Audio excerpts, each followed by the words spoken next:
RCR presenta al Foro Penal Venezolano en Aquí se habla libertad, con Alfredo Romero, director ejecutivo del Foro Penal. ¿Dónde están las mujeres de bien? ¿Dónde están esos hombres de fe? ¿Dónde están nuestros niños de amor que gritan y claman la verdad? ¿Quién para tantas balas el mal? ¿Quién para tanta arbitrariedad? ¿Quién para tanto odio y maldad? ¿Dónde están los soldados de paz? Por la vida doy la vida, por la paz doy amor, por respeto a la vida. Esta canción contra el terror, una canción contra el terror. Buenos días a todos. Aquí como todos los martes les habla Alfredo Romero y también en compañía de Gonzalo Imiop Santomé. Ya 11 de la mañana, siempre pues conectados también vía YouTube rcr.tv a los efectos de poder oír o comentar pues sus opiniones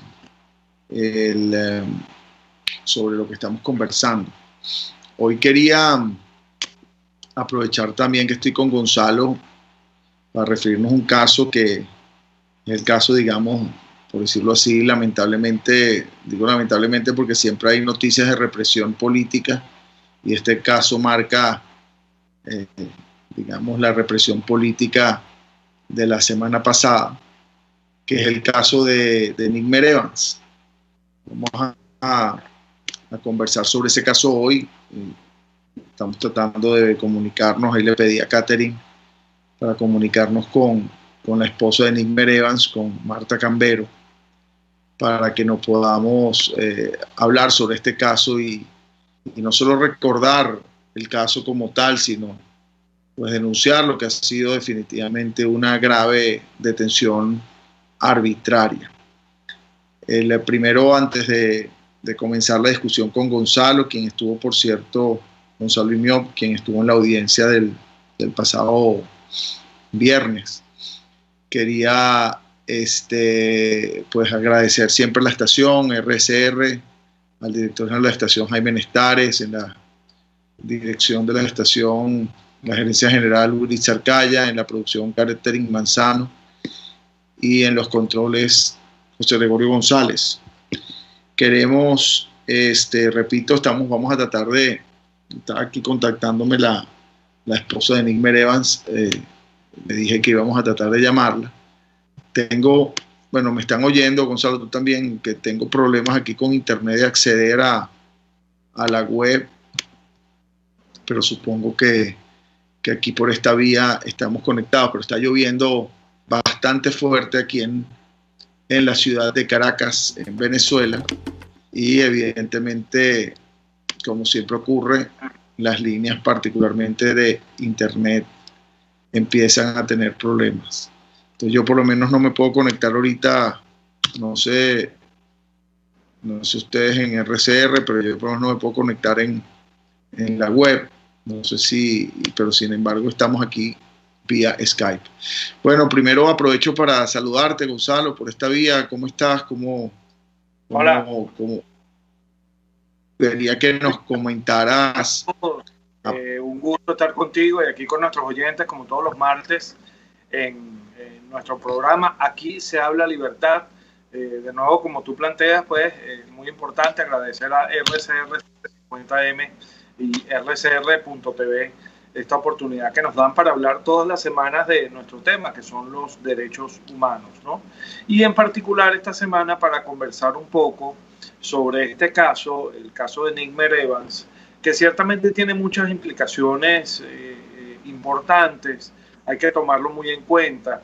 Y no porque se trate de Nickmer Evans en particular, sino por todo lo que rodea desde el punto de vista represivo a este caso, ¿no? Desde el momento mismo en el que se inicia la investigación contra él, todo lo que fue el desarrollo de esta investigación, la audiencia que se produjo, como bien tú dijiste, el viernes pasado, la imputación que se le hizo, el fundamento de esa imputación, todos estos aspectos merecen pues una consideración especial porque nos demuestran muy claramente en qué estado estamos en este momento en materia de represión en nuestro país. Y hay un punto sobre el cual quisiera extenderme un poco después, Alfredo, vamos a ver si lo podemos hacer, sobre el uso de la ley de la que llaman, o la mal llamada ley constitucional contra el odio, en este caso de Nickmer Evans, pero no solo en este caso, lamentablemente ha sido como de alguna manera desempolvada y ha sido utilizada en otros casos que han tenido lugar también durante toda esta cuarentena, durante todo este estado de alarma decretado en el cual, bueno, como siempre lo decimos, la represión no ha entrado en cuarentena, la represión continúa, ¿no? Entonces sí quisiera, Alfredo, que conversáramos un poco sobre todo esto. Yo, bueno, como ustedes saben, bueno, Alfredo y yo, pero particularmente yo en este caso que estuve en la audiencia del viernes, pues estoy obligado a guardar reserva en cuanto al contenido de las actas, pero sí les puedo comentar algunos aspectos generales que vi materializados en esa audiencia, que también los hemos visto en otras audiencias, ¿no?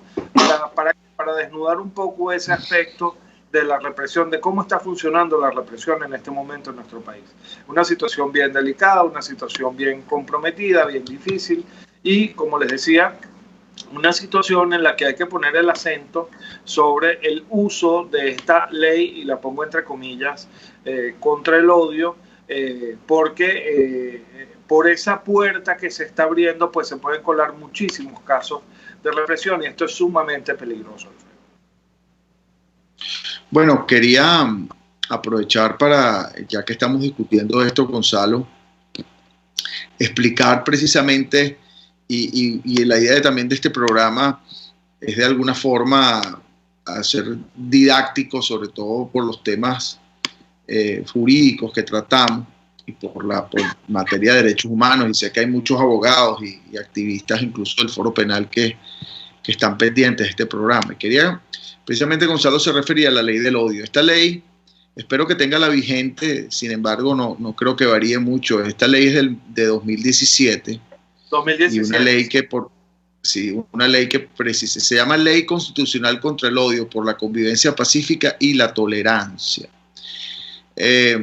Bueno, la ley tiene una introducción desde los artículos 1 en adelante sobre la tolerancia, la paz, etcétera, pero hay unos artículos que definitivamente fueron y siguen siendo muy criticados por organizaciones que creemos en la libertad de expresión, y que también como abogados creemos en que los delitos y sobre todo las sanciones referidas a los delitos que conllevan a sanciones específicas, y sobre todo cuando son sanciones de carácter corporal, quiero decir penal, deben establecerse de manera muy concreta, no pueden dejarse abiertos a consideraciones o interpretaciones abstractas o globales o subjetivas, donde un funcionario o una autoridad puede determinar un delito y sancionarte porque simplemente así él lo interpreta, lo considera. Por eso las leyes y las normas,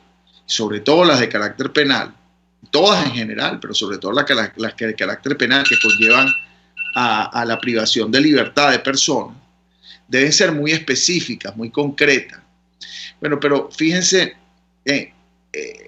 ¿por qué me quiero referir a esto? Porque la ley contra el odio no es concreta y tiene una interpretación del odio y de lo que es la incitación al odio de manera muy subjetiva. Fíjense el artículo 14, que es el que precisamente se refiere al caso de Nickmer Evans, porque a Nickmer Evans le imputan instigación al odio basado en unos supuestos Twitter que él emitió, pero no sabemos exactamente a qué Twitter específicamente son los, digamos, responsables de esa imputación a Nick Merevan, que lo tienen actualmente privado de libertad en una cárcel de carácter militar o de contrainteligencia militar, como es la Dirección de Contrainteligencia Militar. Hoy día Nick Merevan, por cierto incomunicado porque no tenemos comunicación con él, no sabemos las condiciones específicas, se encuentra en el DGCIP. Pero vamos a leer el artículo 14, que establece como título la responsabilidad de las redes sociales.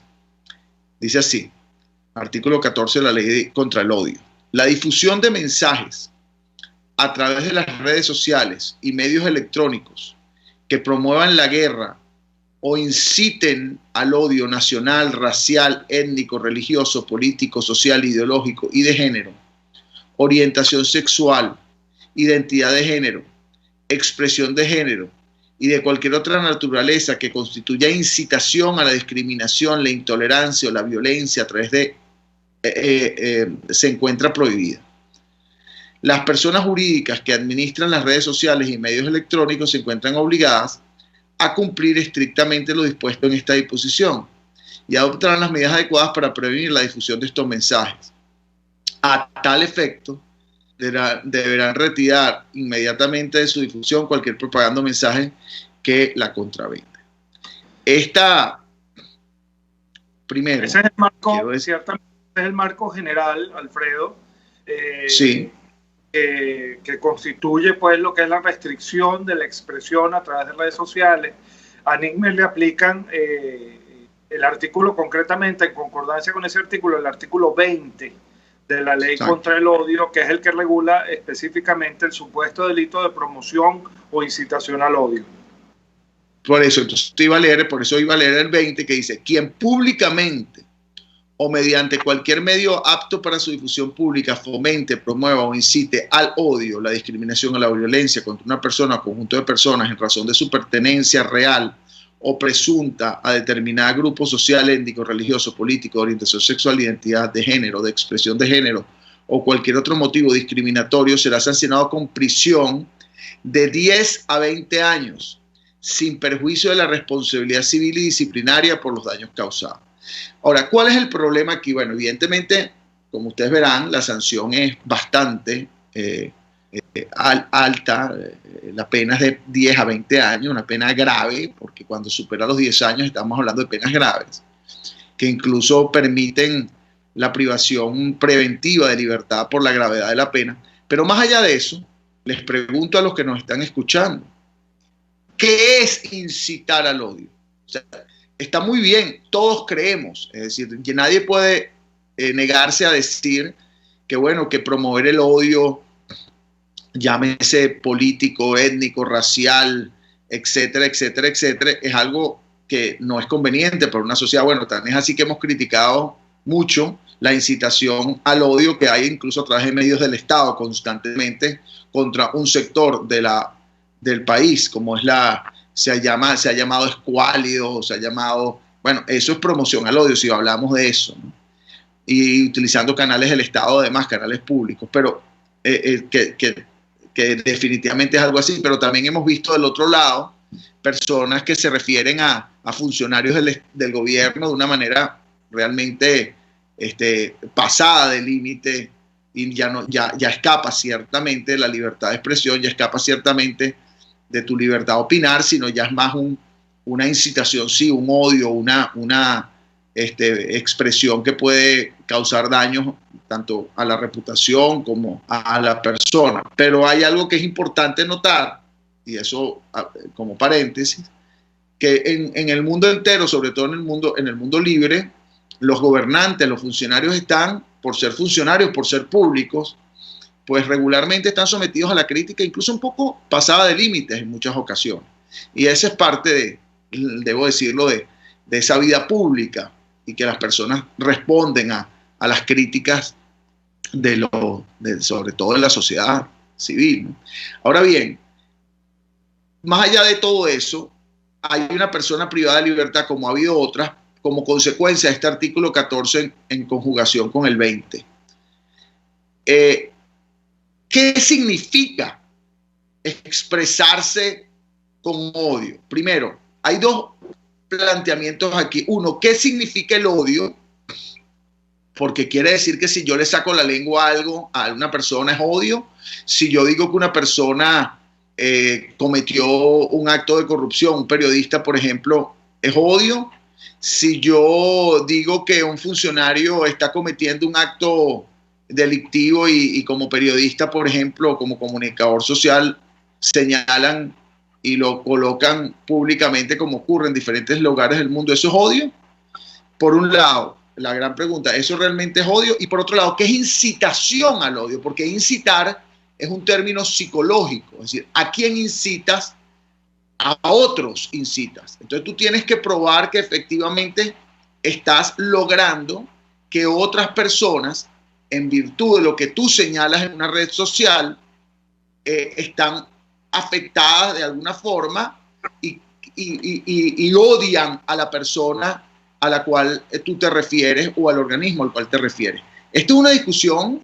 El punto no se trata de digamos, del análisis y del objetivo de la ley, supuestamente. Si el objetivo fuera evitar que se odien, evitar que se utilicen las redes sociales para afectar gravemente la reputación, pues ese objetivo está claro. Pero el punto es que realmente cómo defines eso, si efectivamente está sustentado en un análisis subjetivo de una autoridad que te mete presa o de un juez que determina para alguien en particular dejarlo privado de libertad, considerando sin prueba alguna, sin evidencia, de una manera muy global, que se está incitando al odio.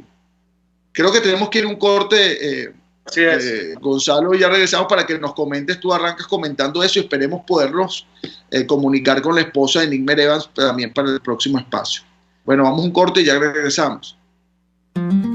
Usted escucha al Foro Penal Venezolano en Aquí se habla libertad, solo por rcr.tv, la radio que se ve.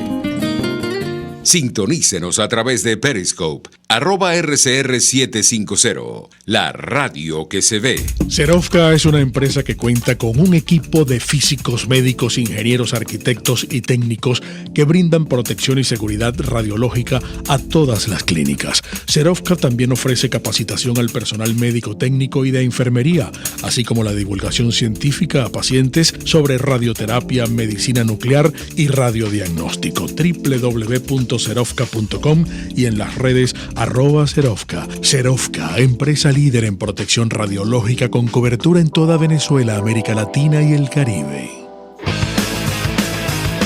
Una palabra bien dicha y en el momento oportuno puede hacer la diferencia.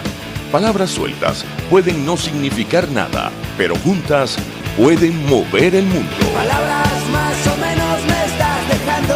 Descúbralas junto a una periodista intrépida, incisiva y audaz, María Alejandra Trujillo en Palabras más, palabras más, palabras menos.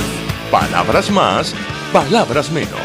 De lunes a viernes, a partir de las 7 de la mañana, por RCR 750 AM.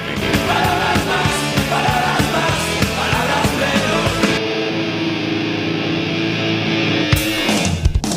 menos. RCR 750 AM. Porque lo bueno une. Les estamos presentando al Foro Penal Venezolano en Aquí se habla libertad. Hola, muy buenos días a todos. Les estamos hablando Alfredo Romero y Gonzalo Imió, respectivamente director presidente y director vicepresidente de la ONG Foro Penal, en este espacio que nos cede RCR 750M todos los martes de 11 a 12 de la mañana para hablar de derechos humanos.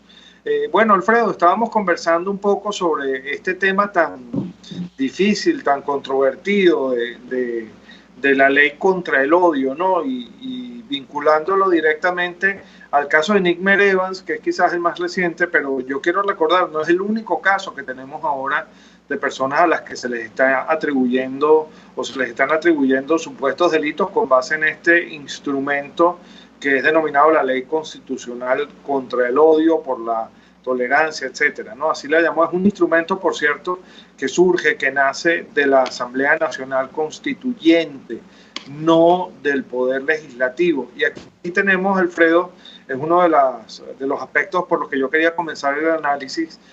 Aquí tenemos una de sus primeras inquietudes o uno de los primeros problemas que tiene este instrumento. Yo no lo llamo ley, me parece que está mal llamado ley porque realmente no es una ley. La ley es lo que nos dice la Constitución que es la ley. Y la Constitución, en su artículo 202, nos dice que la ley es el instrumento que emana del Poder Legislativo, es decir, de la Asamblea Nacional, no de la Asamblea Constituyente, sino de la Asamblea Nacional, cuando actúa como cuerpo legislador. Y esto en materia penal es sumamente importante, porque en materia penal, Alfredo lo adelantaba en el espacio anterior, la restricción de formulación, de tipificación de delitos a la ley es absolutamente estricta. Solamente la ley, entendida formal y materialmente como tal, puede determinar lo que es delito o lo que no es delito. Solamente la Asamblea Nacional, actuando como cuerpo legislador, puede formular tipos penales, puede crear tipos penales, por lo que lo primero que hay que decir es que esta no es una verdadera ley. Esto es un instrumento que está sirviendo en manos del poder para la consolidación de un esquema persecutorio o represivo con la finalidad de justificarlo, pero no es en estricto y legal sentido una ley. Y esto hay que tenerlo bien en cuenta porque ya de ahí deriva la primera ilegitimidad en la aplicación de este conjunto de preceptos, de normas que están allí, ¿no? Alfredo destacaba también algo que es muy importante, que es la indefinición de la ley. Las leyes en general, pero particularmente las leyes penales, están sujetas a algo que es lo que se denomina el mandato de determinación. Es decir, una ley penal tiene que ser absolutamente clara, precisa, concisa en cuanto a qué es lo que está determinando como delito. A ese proceso de determinar lo que es delito o lo que no es delito se le llama proceso de tipificación.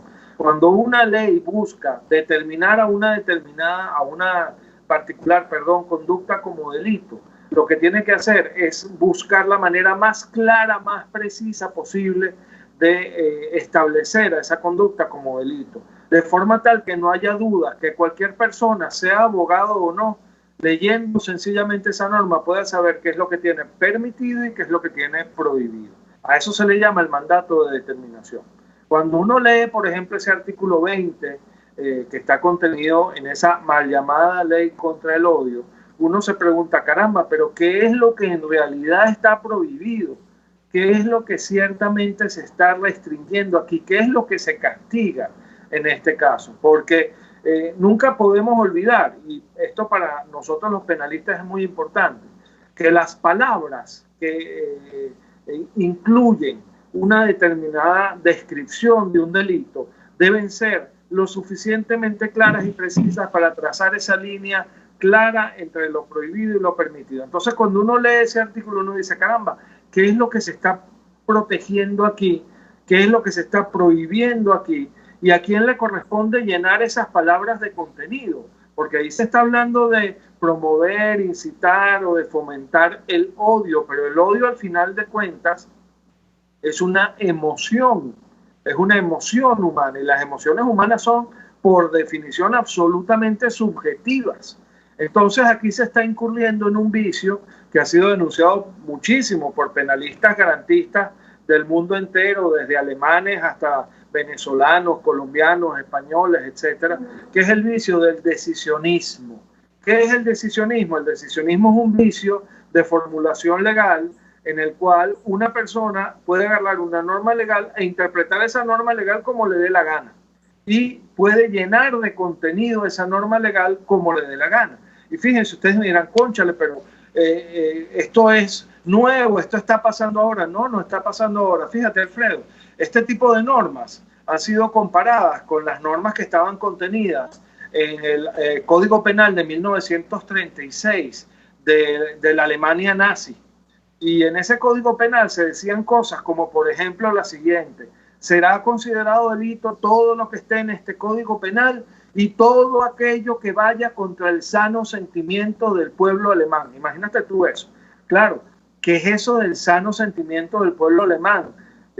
¿Cómo defines tú cuál es el alcance de un sentimiento y si ese sentimiento es sano o no? Ahí estás incurriendo en un vicio de decisionismo que es deliberado, y esto hay que decirlo con todas sus letras, porque abre la puerta a cualquier cantidad de arbitrariedades. Y por eso es que, por estas dos razones, primero porque no es una ley en sentido estricto y las normas penales tienen que estar necesariamente y siempre contenidas en leyes, pero además por su contenido impreciso, que ya estas disposiciones son sumamente negativas y no deberían ser ni siquiera objeto de consideración, pero sin embargo se están considerando, y particularmente, Alfredo, creo que lo tenemos que decir, desde que se decretó el estado de alarma y desde que se comenzó, por ejemplo, a hablar o a cuestionar cómo estaba siendo manejada la crisis del coronavirus en nuestro país, etcétera, pues pareciera ser que esta ley, entre comillas, de 2017 como que se empolvó y empezó a ser utilizada con mucha más vehemencia, con mucha más frecuencia, y es lo que le acaba de pasar a Nick Evans. Y esto es muy grave porque definitivamente nos sitúa en una esfera donde el derecho penal no está llamado a definir claramente qué es lo que está prohibido y qué es lo que está permitido, sino sencillamente está llamado a cumplir una finalidad política, que es la de la neutralización de todo aquel que de alguna forma diga algo que al poder no le guste. Y esto es sumamente grave, Alfredo.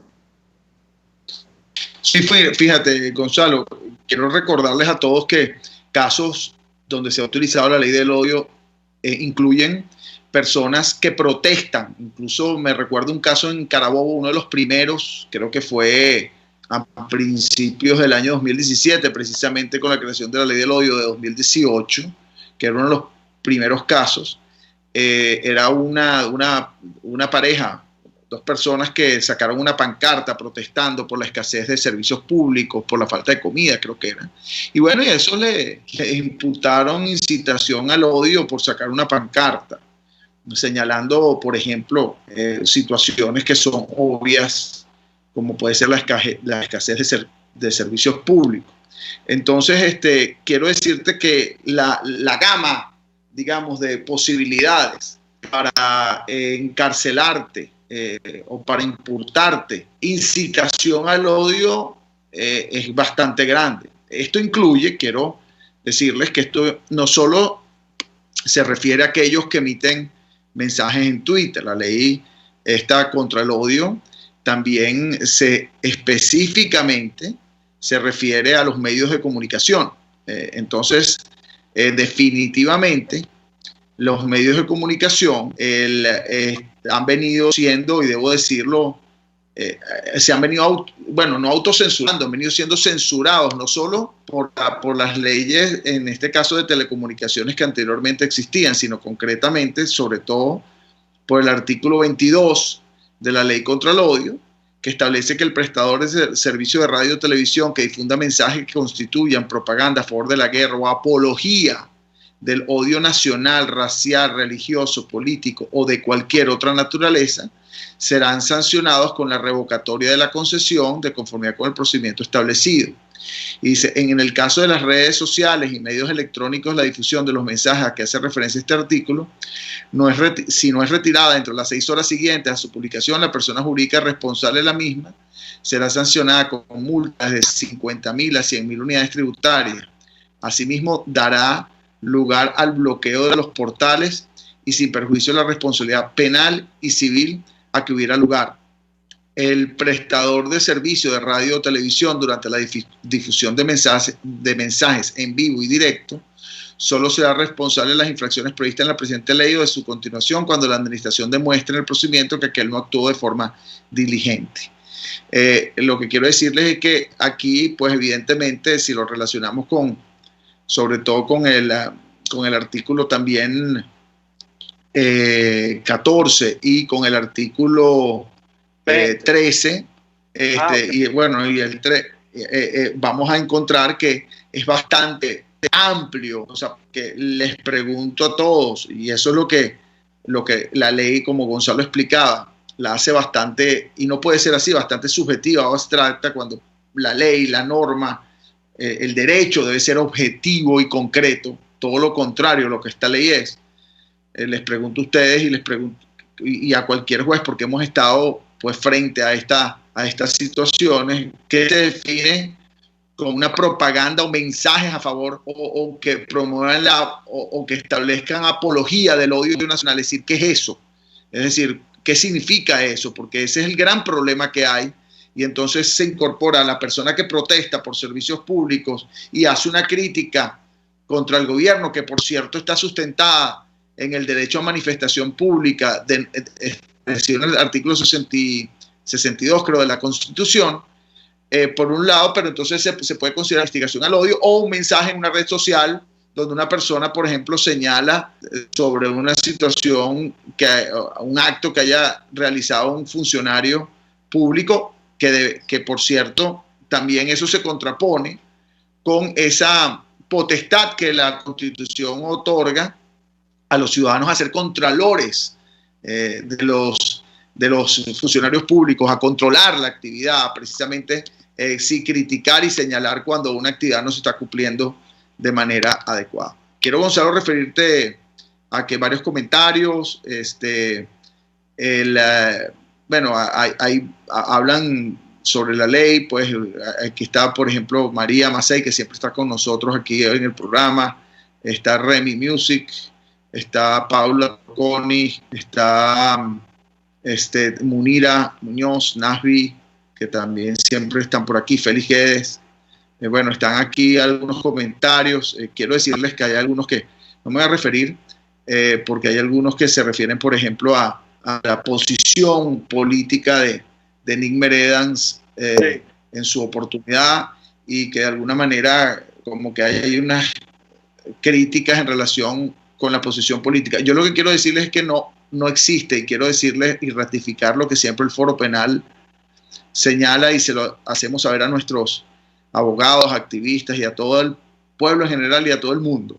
Si el Foro Penal no discrimina políticamente a nadie. Aquí se trata de si hay una detención arbitraria, llámese incluso de una persona que es funcionario actualmente del gobierno y que pueda haber cometido actos de diversos tipos que no tienen nada que ver con la detención arbitraria, pero si la detención es arbitraria y tiene fin político, el Foro Penal estará allí apoyándolo. O sea que incluso si hay un cambio de gobierno y los que están actualmente son perseguidos políticamente y sus derechos humanos son violados, como muchas personas les han sido violados sus derechos humanos en este momento, el Foro Penal estará ahí precisamente haciendo su función y cumpliendo su objetivo. Nuestro objetivo no es político, nuestro objetivo es precisamente defender a aquellos que sus derechos humanos se les violentan y que con fines políticos esos derechos humanos se violentan, y nuestra meta global es lograr un Estado de Derecho democrático, precisamente donde se respeten las libertades de los ciudadanos, entre ellas las libertades políticas, el derecho a poder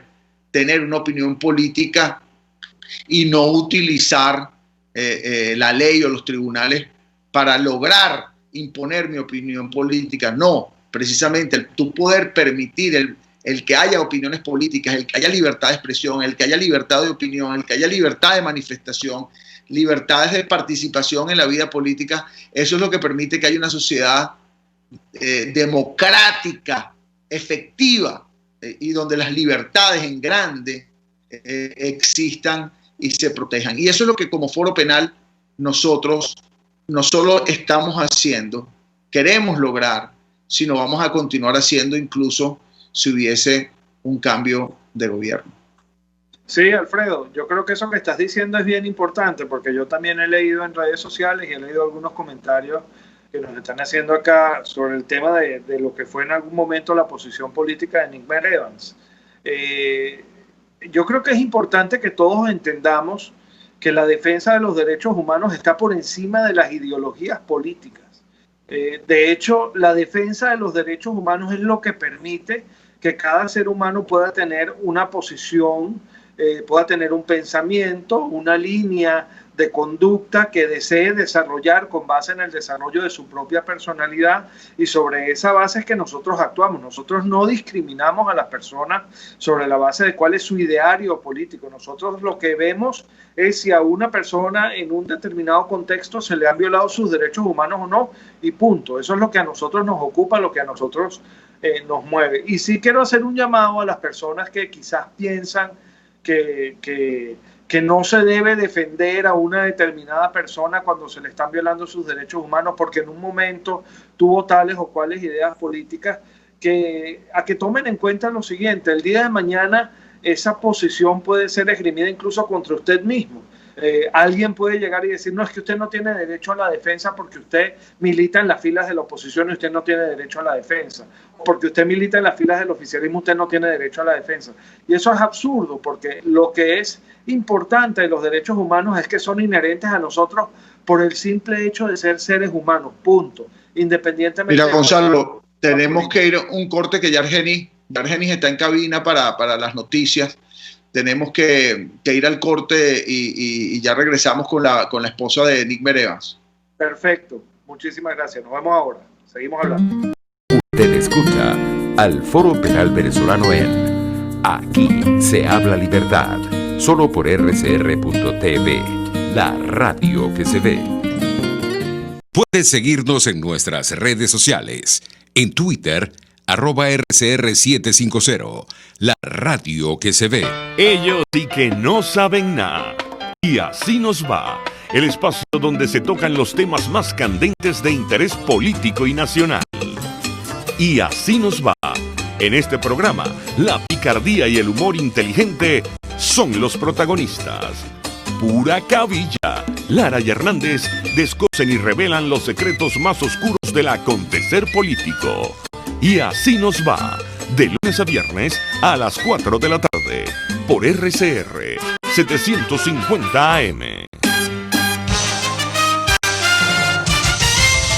Informe RCR presenta titulares. El médico infectólogo Julio Castro afirmó que no necesariamente la presencia de anticuerpos en la sangre generados por una vacuna implica que estamos protegidos del COVID-19. Una cantidad suficiente y un tiempo suficiente, porque si te ponen la vacuna ahorita y tú generas anticuerpos 2 meses y te infectas dentro de 6 meses y los anticuerpos bajaron, ya la vacuna no te protege. Entonces necesitamos vacunas que sean eficientes y que sean seguras, que no tengan efectos secundarios. Todo eso se va a llevar este año. ¿Okay? Yo creo que hay que ver con mucho cuidado las notas sobre esta vacuna, sobre todas las vacunas en general, porque ese proceso no lo podemos violentar. El proceso de vacunar a 40.000, 50.000 personas, esperar que se infecten, volverlos a traer al laboratorio, sacarles la sangre, analizar los resultados, comparar, estar seguros de que no hubo efectos secundarios, tarda unos meses, y eso no es que la semana que viene vamos a tener vacuna, para que la gente lo tenga claro. Fuertes precipitaciones se han registrado la mañana de este martes en Caracas y Miranda, generando fallas en el servicio eléctrico. Trabajadores y jubilados de Petróleos de Venezuela se encuentran este martes protestando en Puerto La Cruz, Estado Sucre, exigiendo el pago de bonos alimenticios. Más allá de nuestras fronteras, la Unión Europea acordó este martes un histórico plan de reconstrucción por la pandemia del COVID-19. Y en los deportes, en la MotoGP, el piloto español Marc Márquez fue operado hoy con éxito de la fractura que sufrió en su brazo derecho el pasado domingo. 11:41.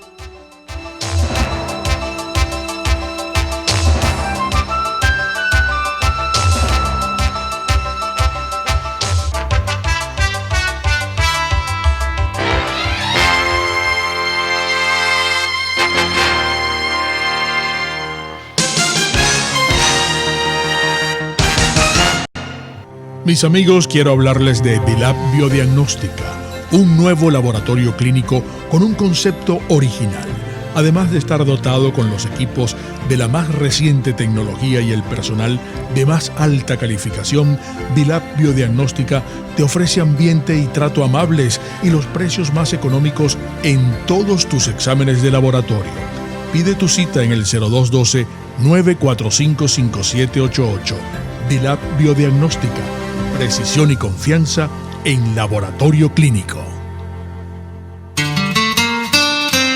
RCR 750 AM, porque lo bueno une.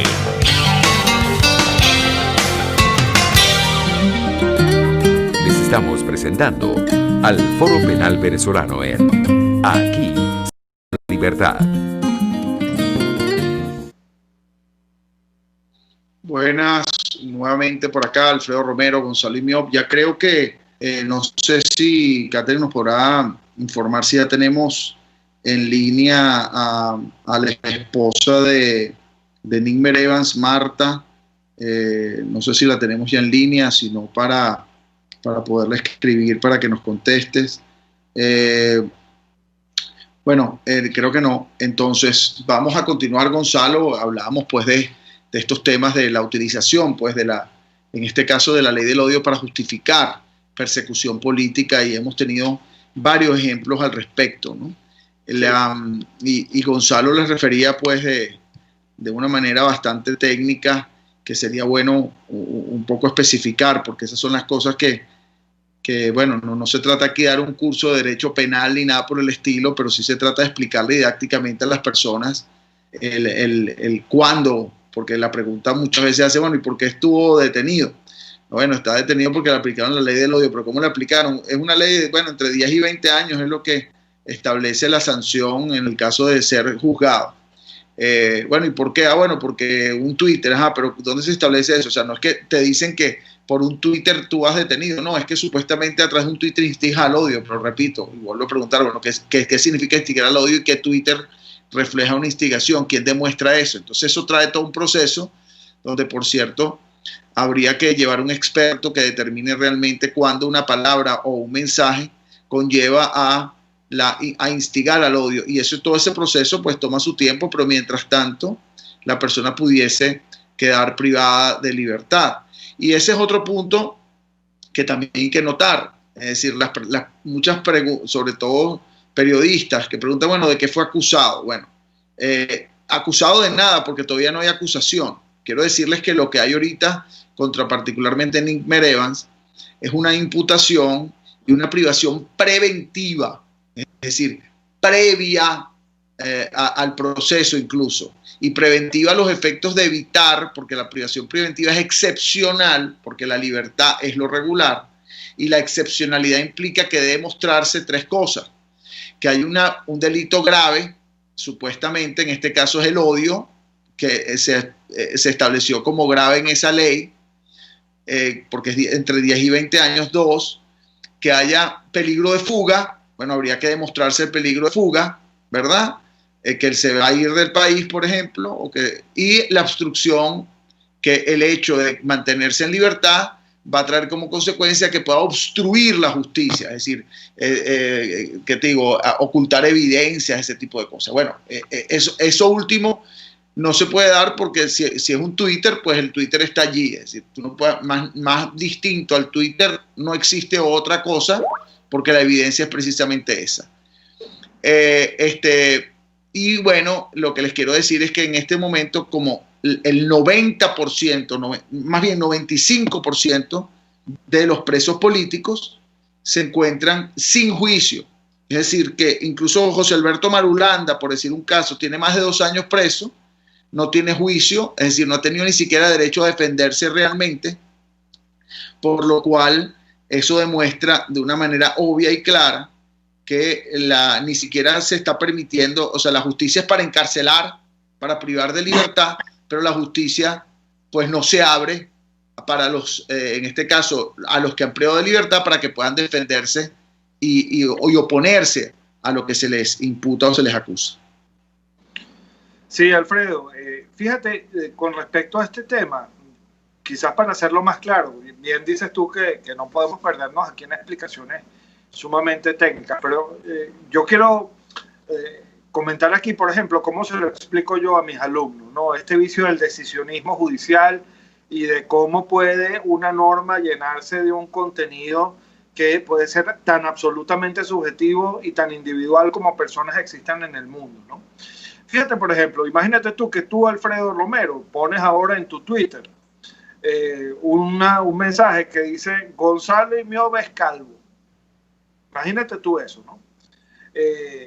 A mí eso me tiene absolutamente sin cuidado. De hecho, siempre a mis alumnos, se lo digo echando broma a mis alumnos, que este es mi gancho, o sea que para mí esto no es ningún tipo de ofensa, ni ningún tipo de injuria, ni nada por el estilo, pero puede haber personas para las cuales eso sea una ofensa. Puede haber personas que en un momento determinado pueden interpretar que el hecho de que las llamen calvas sea una ofensa.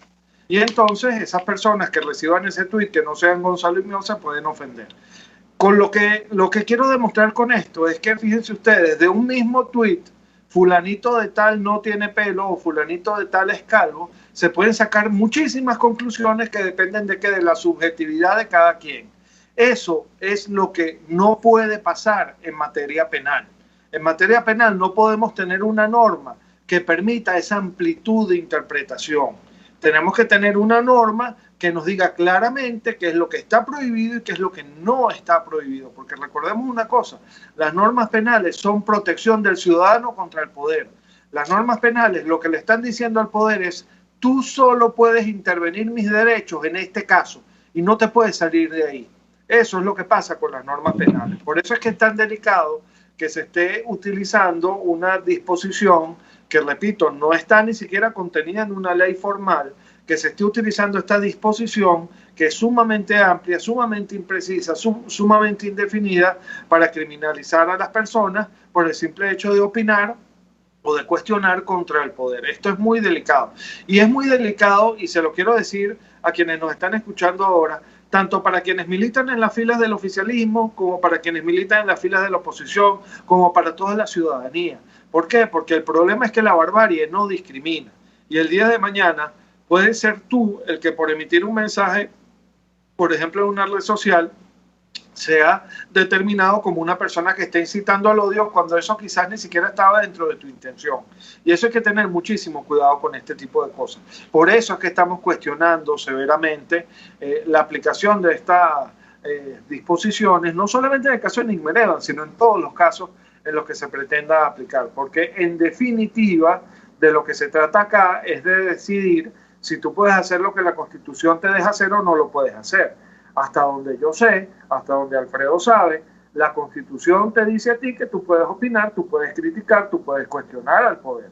Mientras tú no hagas uso de la violencia para hacer valer tus derechos, tú puedes perfectamente criticar el poder. De hecho, eso es ejercicio ciudadano y es parte de lo que menciona nuestra Constitución, nuestra Carta Magna, como la Contraloría Ciudadana. Es decir, los ciudadanos tenemos derecho a controlar lo que están haciendo nuestros gobernantes.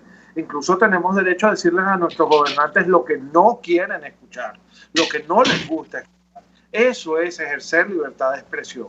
Entonces, si a ti te van a empezar a criminalizar por hacer lo que la Constitución te permite hacer, te estás demostrando o estás demostrando con ello que tú no tienes ningún interés en manejarte como un Estado democrático respetuoso de los derechos humanos, sino por el contrario, tu interés es el de manejarte como un Estado autoritario que incluso pretende mandar en tus emociones o en las emociones de la ciudadanía y desde un punto de vista absolutamente antidemocrático. Eso es lo que nos preocupa particularmente en este caso. Bueno, Gonzalo, ya estamos casi cerrando.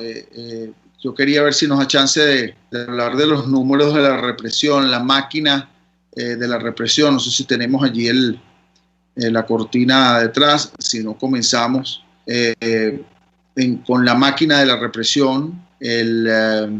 Al día de hoy son 394 presos políticos. Quiero decirles que esta es la lista de esta semana, que ustedes dirán, bueno, se redujo de los 400 o más de 400 de la semana pasada. No, fíjense que no ocurre así. Es decir, lo que ocurre es que se escarcelan algunas personas, entre ellas partes de personas que protestaban en el estado Lara, que fueron escarceladas, y un trabajo que siempre aplaudo al equipo del estado Lara, a Abraham Cantillo y a todo su equipo allá.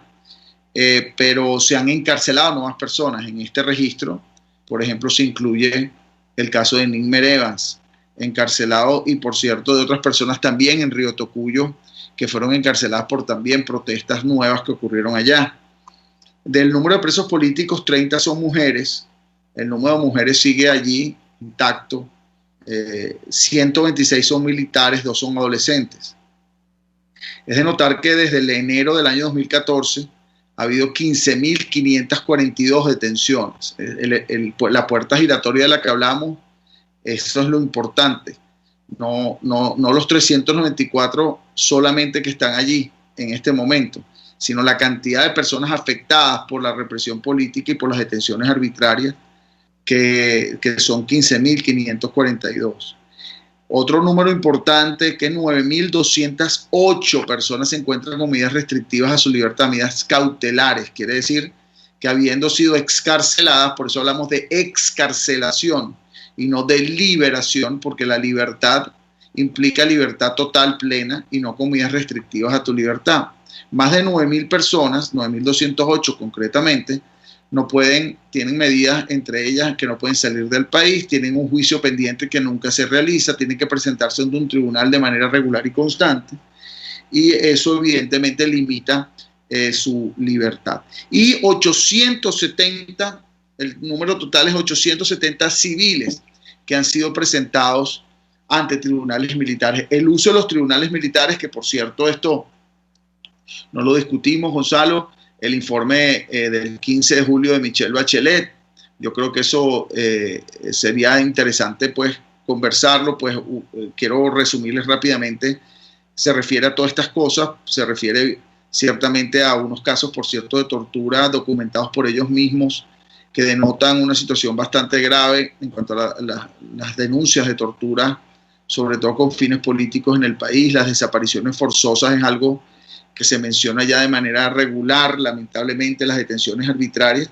Sin embargo, nosotros como Foro Penal nos parece, y eso es algo, digamos, críticas constructivas a las organizaciones, para que las organizaciones de derechos humanos internacionales puedan tener influencia y de alguna manera puedan ser efectivas. La víctima debe ser la base esencial, y nos pareció quizás un poco digamos, deficiente en cuanto a la referencia a la víctima, en cuanto a la referencia a casos, en cuanto además a los resultados, porque debo decirles que quisiera decir que desde el año pasado, desde que vino Bachelet hasta ahora, la represión se ha reducido y las detenciones arbitrarias se han reducido. No se han reducido, más bien consideramos que la represión ha aumentado, y curiosamente, 2 días antes de que hubiese sido publicado el informe de Bachelet, es decir, el 13 de julio, el informe fue publicado el 15 de julio, y el 13 de julio ocurre en la noche la privación de libertad de Nigmer Evans. Yo creo que era un momento importante para que Michelle Bachelet se refiriera a este caso, por tratarse no solo de un comunicador, porque es dueño de una página web de noticias, es comunicador en términos amplios, sino también una persona que es activista político, que definitivamente el objetivo o el fin de la detención es político, siendo que es utilizada esta ley del odio como justificación para privarlo de libertad. Gonzalo, lamentablemente no pudimos establecer contacto con la esposa de Nigmer Evans. Me comenta Catherine que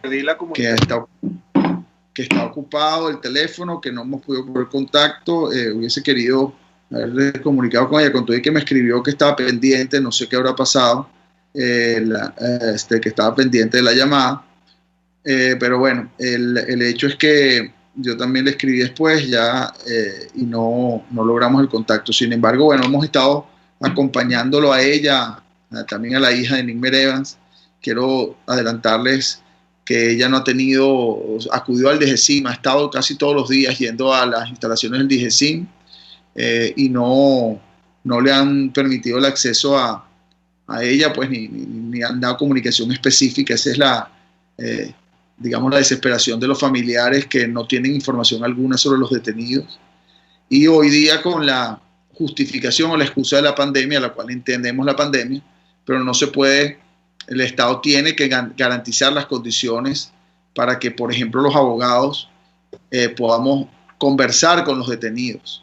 Y eso no ocurre. Entonces, no hay ningún tipo de comunicación. No solo se trata de saber la condición de salud, que no sabemos, y hemos denunciado esta situación porque sabemos por información, digamos, que hemos obtenido de las condiciones terribles que, por ejemplo, viven los 13 indígenas pemones, presos políticos en el Rodeo 2, que por cierto el día de ayer Estefanía Miglorini y Olner Ortiz, nuestro también coordinador de pueblos indígenas, Estefanía Miglorini, abogada de Caracas, interpusieron denuncias ante la Dirección de Derechos Fundamentales, la Defensoría del Pueblo, sobre la situación de estos 3 indígenas. Sabemos pero no tenemos acceso, pues porque la pandemia justifica todo, es decir, justifica que se cierren las puertas de la justicia, restringida el acceso a los detenidos y restringida la justicia por la pandemia, siendo que la justicia es uno de los servicios públicos pues, que debe mantenerse de manera no solo regular, constante, porque no solo depende de lo que se le aporte a un ciudadano, que puede ser, por ejemplo, un servicio público que se le aporte el agua, que es importante, pero más allá de eso es aportar la libertad al ciudadano. Cuando el ciudadano entonces no puede reclamar libertades porque simplemente este servicio, que es la justicia, a través de los tribunales, está totalmente restringido. Sí, y debo decirlo sin justificación real por el coronavirus, que debería establecerse las condiciones específicas, ¿no? Sí, bueno, Alfredo, ya nos toca despedir, haciendo pues estas últimas reflexiones. La justicia en Venezuela está parada, esa es la realidad. Pese a que hay unas providencias de la Sala Plena del Tribunal Supremo de Justicia en las que dicen que la justicia no se debe paralizar en general y particularmente los casos urgentes deben ser inmediatamente atendidos. La realidad es que la justicia está virtualmente paralizada. Eso es lo que tenemos que enfrentar los abogados día a día y lo que tienen que enfrentar los familiares y las víctimas de violaciones graves a los derechos humanos, los familiares de los presos y las víctimas de violaciones graves a los derechos humanos todos los días. Pero bueno, nosotros seguiremos aquí luchando, bregando para que se haga justicia. Entiendo que nos toca despedir ya, Alfredo. Quiero agradecer todos los comentarios que estamos recibiendo a través de la red. De verdad, muchas gracias a todos por su atención, por estar pendientes de estos temas y por comprender que al final del día, cuando le violan los derechos humanos a alguien, al final del día nos están violando los derechos humanos a todos nosotros. Bueno, nos toca despedir, Alfredo. Yo digo que, como siempre, recordémosle a la gente nuestro lema, que es ¿cuál? No hay que hacer justicia por propia mano, pero está en nuestras manos que se haga justicia. Bueno, hasta el próximo martes a las 11 de la mañana. Muchas gracias. Gracias a todos por estar con nosotros. RCR presentó al Foro Penal Venezolano en Aquí se habla libertad. RCR 700